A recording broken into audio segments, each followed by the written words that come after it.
दोस्तों हार के जीतने वाले को तो बाजीगर कहते हैं, मगर मुझे नहीं पता आप 80 मिनट के बाद हमेशा गोल करके जीतने वालों को क्या कहते हैं। हार्ट अटैक एफसी कहते होंगे या फिर लिवरपूल एफसी कहते होंगे। इस वीडियो में हम बात करेंगे कल की मैच के बारे में, जहां पे लिवरपूल ने बर्नली को हराया है 1-0 से।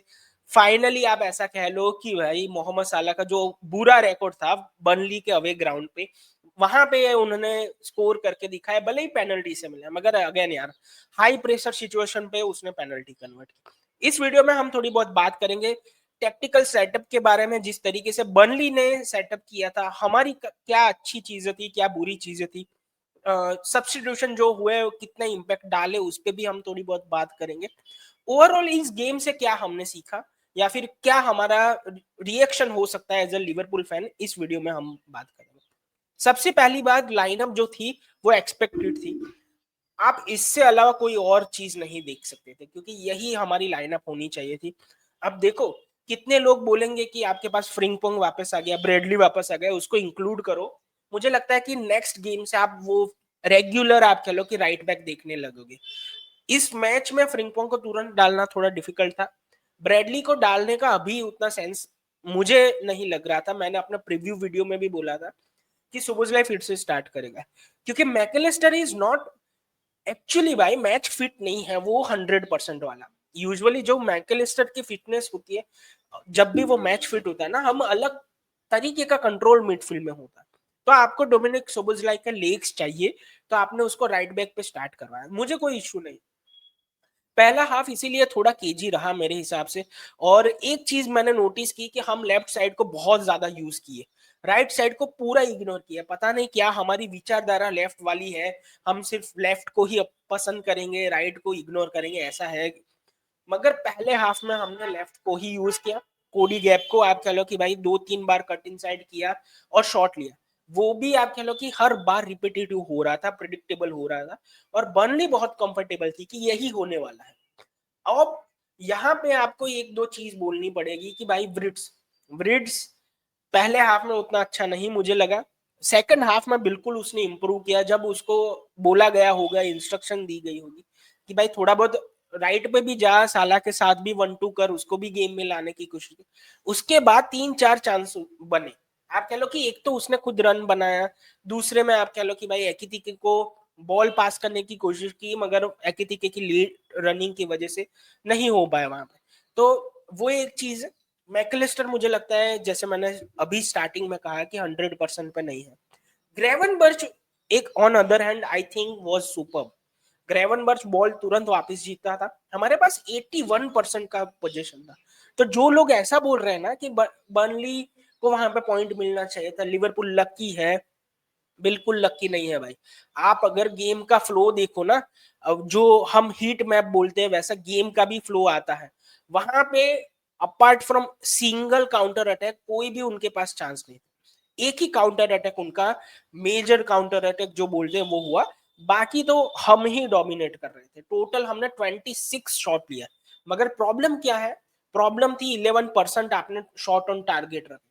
यूजुअली हमारे जो नंबर है ना शॉट ऑन टारगेट, या फिर कोई भी अच्छी टीम है ना, वो आप कह लो कि 20 से लेके 30% ऑन टारगेट रखती है, गोलकीपर को टेस्ट करती है। हमने किया सेकंड हाफ में, मगर फर्स्ट हाफ हमने ये सब कुछ वेस्ट किया। आप कह लो कि फर्स्ट हाफ इंजन गर्म करने में लगा, सेकंड हाफ में हमने थोड़ा अच्छा परफॉर्म किया। स्पेशली जब हमने कैरकेस को निकाला ना 30-40 मिनट के आसपास, उसको निकाला और आप कह लो कि भाई रॉबर्टसन को इंट्रोड्यूस किया, तब से आप कह लो कि थोड़ा और जान आई। और उसके बाद जब ब्रैडली आया तो और भी ज्यादा जान आई, आप ऐसा कह सकते। तो ये दो चेंज होने के बाद हम बहुत ही अच्छा खेलने लगे। रॉबर्टसन के जो आप कह लो ना कि रन होते हैं, क्रॉसिस होते हैं, कल फिर से रॉबर्टसन ने 3-4 क्रॉस प्रोवाइड किया। एक बार किएजन को वो बॉल मिली, एक बार आप कह लो कि शायद रॉबर्टसन को खुद एक हेडर मिला। मैं कहूंगा कि हमारे कल कॉर्नर भी बहुत ज्यादा थे और ब्रिट्स ने डिलीवरीज भी बहुत अच्छी की। इट वाज अनलकी कि भाई हर बार हम कोनाटे को कनेक्ट करते, एक बार वैंडाइक को कनेक्ट हो जाता, एक बार वैंडाइक स्पेस में आ जाता, तो हम आप कह लो कि तुरंत ही गोल कर सकते थे। मगर चलो यहां से हमको कुछ कुछ सीखना पड़ेगा। एक चीज मैं मेंशन करूंगा यहाँ पे, और वो है, एक चीज मैं यहाँ पे मेंशन करूंगा और वो है बर्नली। बर्नली को मैंने अपने वीडियो में भी बोला था कि भाई ध्यान में रखो, बहुत ही सुपर्ब होती है अपने होम पे, डिसिप्लिन, रेजिलिएंट परफॉर्मेंस वो डालती है। मैंने कहा था कि 4-5-1 के साथ सेटअप होती है, मगर कल हमको देखने को मिला एक डिफेंडर ज्यादा था, 5-4-1 के साथ वो सेटअप हुए थे। आप कह लो कि ऑलमोस्ट सभी लोग डबल डेकर की तरह आप कह लो कि डिफेंड करने लग गए थे, सभी लोग पीछे थे। और हमने चांस बनाए सेकंड हाफ में ज्यादा, पहले हाफ के कंपैरिजन में, मगर इश्यू यही है फाइनल थर्ड में डिसीजन मेकिंग, जहां पे आपको पास देना चाहिए वहां पे आप क्रॉस कर रहे हो, सॉरी शॉट ले रहे हो, और जहां पे शॉट लेना चाहिए वहां पे आप पास कर रहे हो, तो वो एक इश्यू था। उसके अलावा आप कह लो कि बिल्डअप थोड़ा बहुत स्लो होता, पहले हाफ में तो बहुत ही स्लो था, सेकंड हाफ में टेम्पो हम ज्यादा स्पीड में कर सकते थे। अगेन मैकलिस्टर मुझे लगता है कि भाई जल्दी से आप कह लो कि अपने 100% पे आ जाए, विर्ट्ज कुछ करके भाई ज्यादा इन्वॉल्व होने की कोशिश करे। कल मुझे लगा कि भाई हमने अच्छे से अपने मोहम्मद साला को भी यूज नहीं किया, राइट साइड हमारी खाली ही पड़ी थी, हमको चाहिए फ्रिंगपोंग या फिर ब्रैडली वो जो रन बनाए, विड्थ प्रोवाइड करे, तो साला है ना थोड़ा अंदर आए।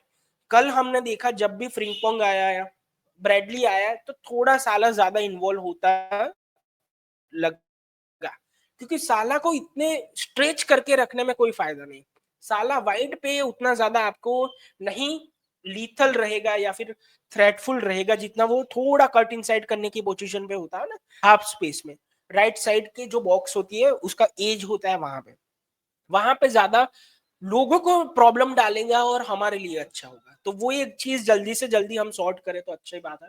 आपको कैसा लगा परफॉर्मेंस वो बताना।